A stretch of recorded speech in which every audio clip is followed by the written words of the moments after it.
All right, if you're like me, when I was new to cold calling, you don't have a problem picking up the phone and making dials. The problem comes when the prospect says hello and you don't have certain steps or a process to follow to get to your end goal, which is booking a meeting. It usually led to me asking random questions, crossing my fingers, asking if they were interested, and they almost never were. This led me to thinking about cold calling differently and using cold call value statements rather than cold call scripts that are commonly taught. Cold call value statements allow you to take control so that when the prospect does say hello, you know exactly how the next 60 seconds of that cold call are going to play out. So in this video, I want to take you through the simple 3-step process to making a cold call statement, and then I'm going to deliver a live example at the end. So let's get into it. Cold call value statements break down each cold call into a simple 3-step process that you can follow every time. The first part of the process is the opening. The second part is the middle, where you deliver who you are, why you're calling, what you want. That's really the value statement piece. And then you close with what you want, which is time on their calendar. You sell time. The first step in the process is to what I call neutralize the opening. Ideally, the cold call opening just goes the same way every single time. It shouldn't be this thing you have to put that much brain power into, or this thing that causes all this worry.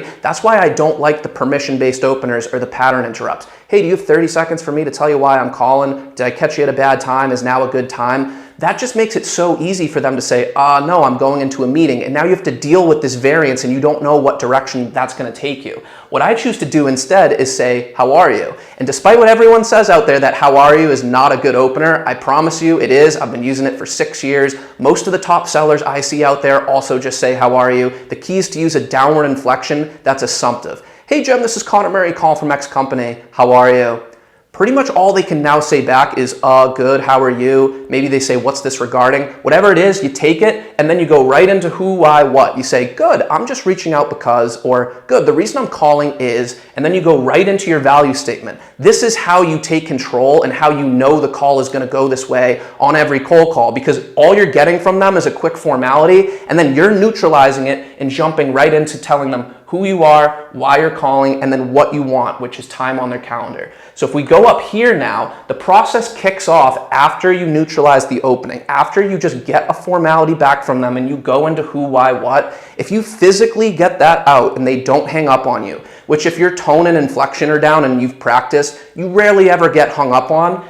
Now, once you get that out, there's only 3 possible outcomes when you've stated, here's who I am, here's the reason for my call, and now you've stated what you want, which is time on their calendar. There's 3 possible outcomes. They can either say, yes, I am free next week, or whatever you proposed. They could say, nope, I'm all set, click, hang up. This includes being hung up on. Or they can give you an objection. But now they're within your funnel. Now you can anticipate all 3 of these outcomes and you don't have to deal with all these random directions the prospect could take it. Hey, do you have 30 seconds to talk to me? Are you interested in any of this? Or do you have any initiatives in these areas? You don't want to ask those questions yet because you're giving the control over the prospect whose day you just interrupted. The burden of proof is on you to deliver who you are, why you're calling, what you want. And then the prospect has 3 options. They can either say, yes, I am free. That does sound like it's worth my time. What time works next week? They could say hard no, or they could give you an objection. 2 out of these 3 outcomes are extremely self-explanatory. If they say yes, just book the meeting. You confirm the time with them, you confirm their email, and you tell them you'll send an agenda follow-up right after this, and then the call's done. It's pretty self-explanatory.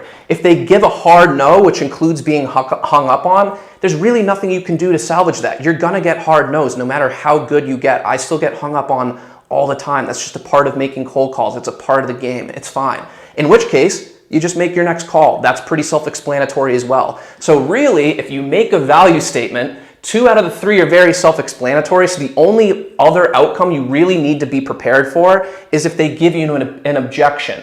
And my strategy is to double down and sell time if they give me an objection. If they tell me they work with a competitor already, I'm not going to start trying to pitch my solution over my competitors and why it's better. This statistic says this, and start asking them questions, because I'm not going to convince them of that on a cold call. I'm not going to convince them that they should move off a competitor and onto my solution on an off-the-cuff cold call. So I double down and sell the time. Got it. Yeah, that's actually why I was reaching out. We work with customers of X competitor all the time. So this is more just to get introduced and and aligned going forward. If there's ever a fit, we can move ahead, but I think it at least makes sense to get introduced to the team because we'll be your main points of contact for at least the next year. Whatever the objection is, you want to double down and sell the meeting, sell the what that you asked for, which is time on their calendar. This is how you can turn cold calling into a measurable process. When you make a value statement, how many yeses do you get out of the gate? How many hard no's do you get out of the gate? You can keep track of this stuff in Excel. And how many objections do you get? If you get objections, which ones are you getting the most? You want to focus on getting good and knowing how to handle probably the top 3 to 5 objections, I would say, will account for like 80% of the objections you receive. Hey, we already work with a competitor. I'm not the right person. We just don't have the time or bandwidth right now.